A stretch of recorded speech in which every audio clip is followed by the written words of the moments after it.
Hello everyone, मी ऐश्वर्या तुम्हा सर्वांचं स्वागत करते माझ्या यूट्यूब चॅनलवर. तर आज आपण एक नवीन जॉब अपडेट घेऊन आलो आहोत. लोगो बघून तुम्हाला कळलंच असेल की हे SSCची जॉब अपडेट आहे.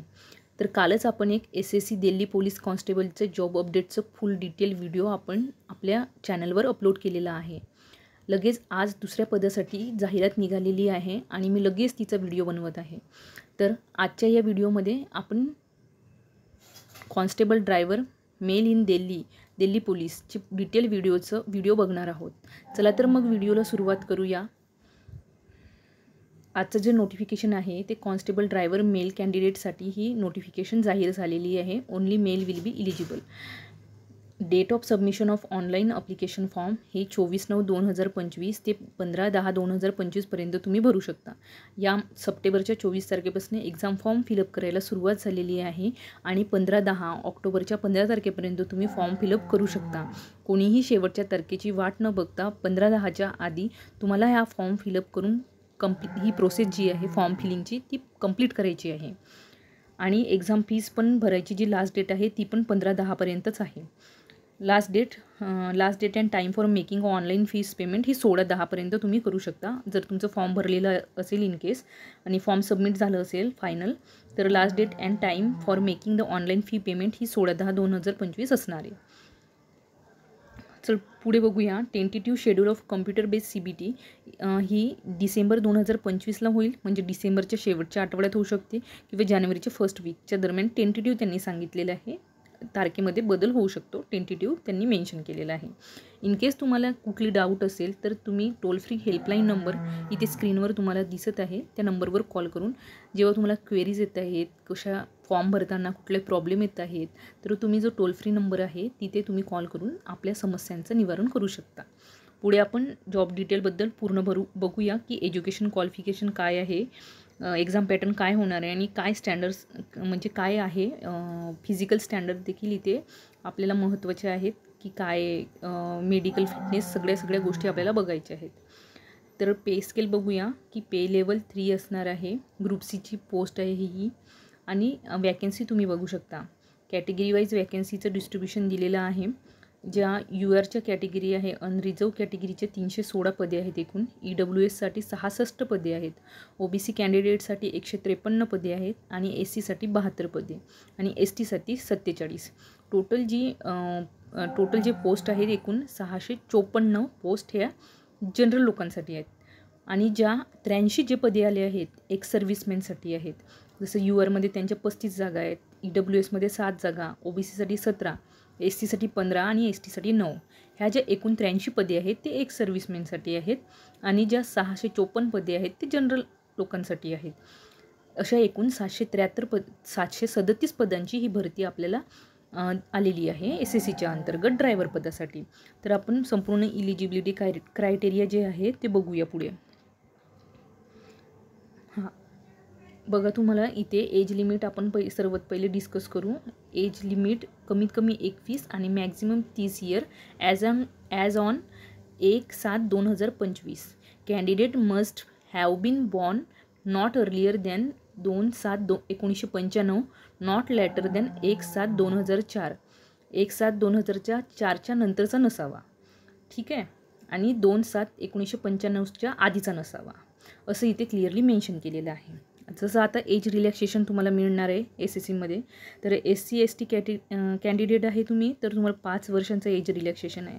जर OBC आहे तर तुम्हाला 3 वर्षाचं एज रिलॅक्सेशन आहे आणि एक्स सर्व्हिसमॅन असेल तर 3 इयर्स. आता स्पोर्ट पर्सनचे वेगवेगळे क्रायटेरिया आहेत. त्याच्यानुसार कोणाला 5 वर्षाचं एज रिलॅक्सेशन आहे तर कोणाला 10 वर्षाचं. आणि जर डिपार्टमेंटल कॅन्डिडेट असणार तुम्ही तर तुम्हाला 40 वर्षाचं देखील एज रिलॅक्सेशन आहे. 40 वयापर्यंत तरी भरू शकतो तुम्ही.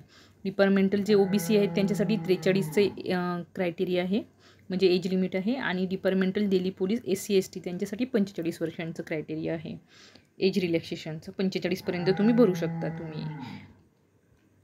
आता पुढील व्हिडिओमध्ये आपण बाकी गोष्टी डिस्कस करूया. डिटेल व्हिडिओ असणार आहे. सगळं एज्युकेशन क्वालिफिकेशन आणि सगळं बघू आपण. बघा, essential qualification as on a closing date of a recipient of online application form 10+2 म्हणजे सिनियर सेकंडरी म्हणजे 12वीचं शिक्षण तुम्ही पास असलेले विद्यार्थी यांना हवेत. 12वी passed or equivalent from the recognised board. Should be able to drive a heavy vehicle with confidence. म्हणजे तुम्हाला जड वाहन आहे ते तुम्ही कॉन्फिडंटली चालवू शकले पाहिजे, अशी इथे क्रायटेरिया आहे. Valid driving licence for a heavy load vehicle. म्हणजे तुमच्याकडे व्हॅलिड डॉक्युमेंट असलं पाहिजे. जे ड्रायव्हिंग लायसन्स आहे ते व्हॅलिड असलेलं पाहिजे, जे की जड वाहनासाठी असतो. Heavy motor vehicle as on a closing date of a recipient of a online form. नुसतं तुम्हाला गाडी चालवता येत आहे, जड वाहन चालवता येत आहे, हे तर आवश्यक आहे, पण सोबतच तुमच्याकडे व्हॅलिड त्याचं प्रूफ, ॲज अ प्रूफ तुम्हाला हेवी मोटर व्हेकल डॉक्युमेंट हा इसेन्शियल गोष्ट आहे. म्हणजे ते तुम्हाला लायसन्स तुम्हाला असणे आवश्यक आहे, व्हॅलिड लायसन्स असणे आवश्यक आहे. Possess a knowledge of maintenance of a vehicle. आता आपण एज्युकेशन क्वालिफिकेशन बघितलेलं आहे. Candidate who not acquired the essential education qualification as on the stipulated date will not be eligible and need not to apply. जर तुमच्याकडे ह्या सगळ्या गोष्टी नसतील तर तुम्ही हे फॉर्म भरू नका, असं त्यांनी क्लिअरली म्हटलेलं आहे. जे त्यांच्या क्रायटेरिया त्यांनी क्लिअरली मेन्शन केलेलं आहे की तुमच्याकडे लायसन्स ह्या डेटपर्यंत आहे, जेव्हापर्यंत ही एक्झाम फॉर्मची डेट क्लोज होत आहे त्या स्टिप्युलेटेड टाईममध्ये जर तुमच्याकडे हे व्हॅलिड डॉक्युमेंट नसतील तर तुम्ही इथे अर्ज करायला काही गरज नाही, म्हणजे भरू नका, असं क्लिअरली मेन्शन केलेलं आहे. आता काही लोकांना इन्सेंटिव्ह आहेत, जसं की NCC सर्टिफिकेट आहे. तुम्ही बघू शकता इथे NCC रिगार्डिंग दिलेलं आहे. जसं तुमच्याकडे NCC सर्टिफिकेट असेल तर तुम्हाला 5% मॅक्झिमम मार्क ऑफ एक्झामिनेशन हे दिले जातील, हे as a incentive or bonus mark. पुढे तुम्ही बघू शकता NCC सर्टिफिकेट असेल तर 3% maximum mark of the examination.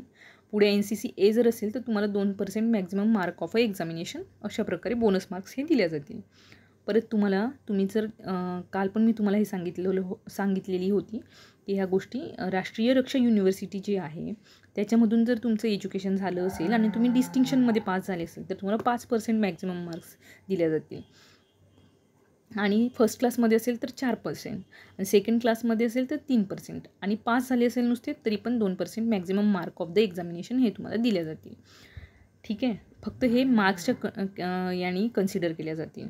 How to apply हे आपण इथे डिस्कस नाही करणार आहोत. फक्त आपण इथे डिटेल नोटिफिकेशनला काय क्रायटेरिया आहे, एक्झाम फीस, सेंटर, या सगळ्या गोष्टी डिस्कस करणार आहोत.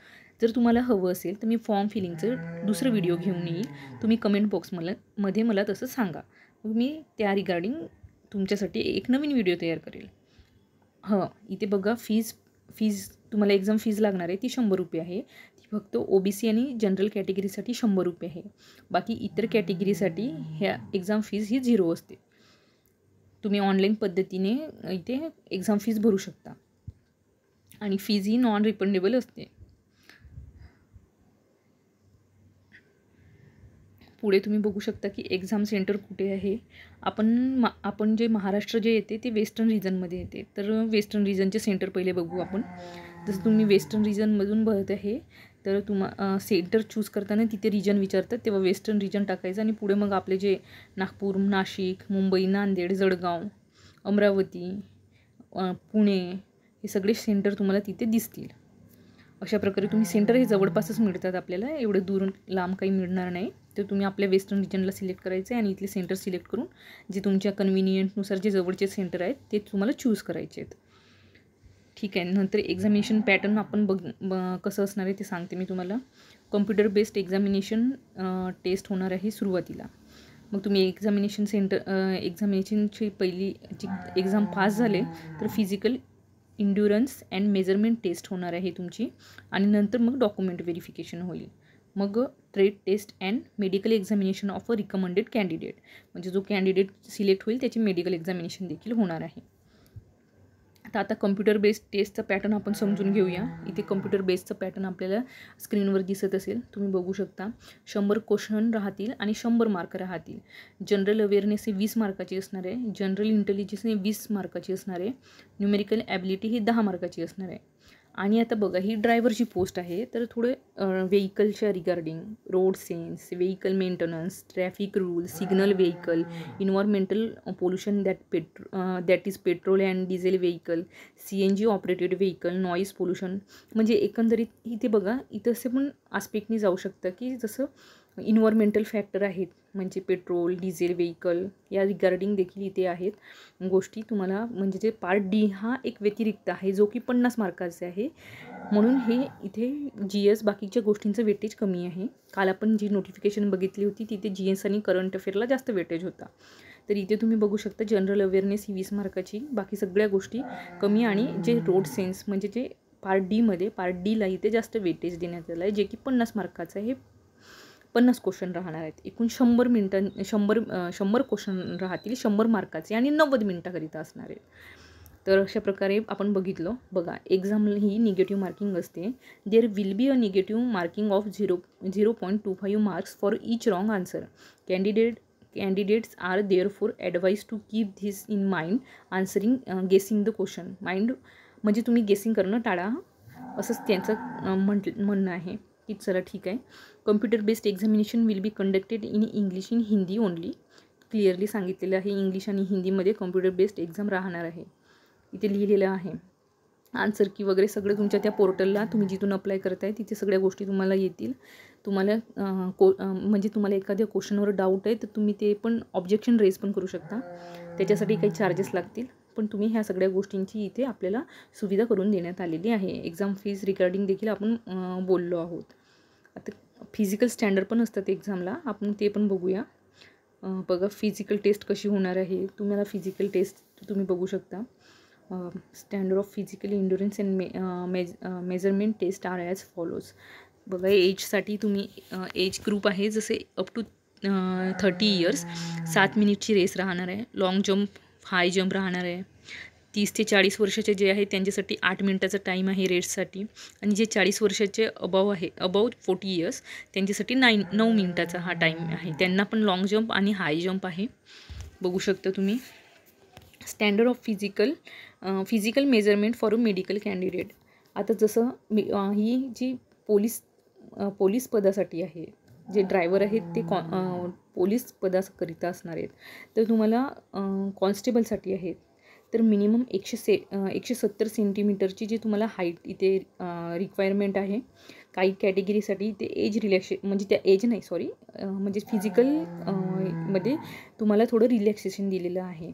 जसं 170 सेंटीमीटरची हाईट असेल तर ST candidate for SC candidate तिथे लिहिलेलं आहे.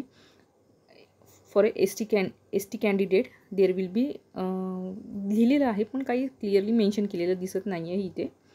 आता चेस्टच्या रिगार्डिंग म्हणजे इथे कोणालाच रिलॅक्सेशन काही दिलेलं दिसत नाही आहे. ठीक आहे.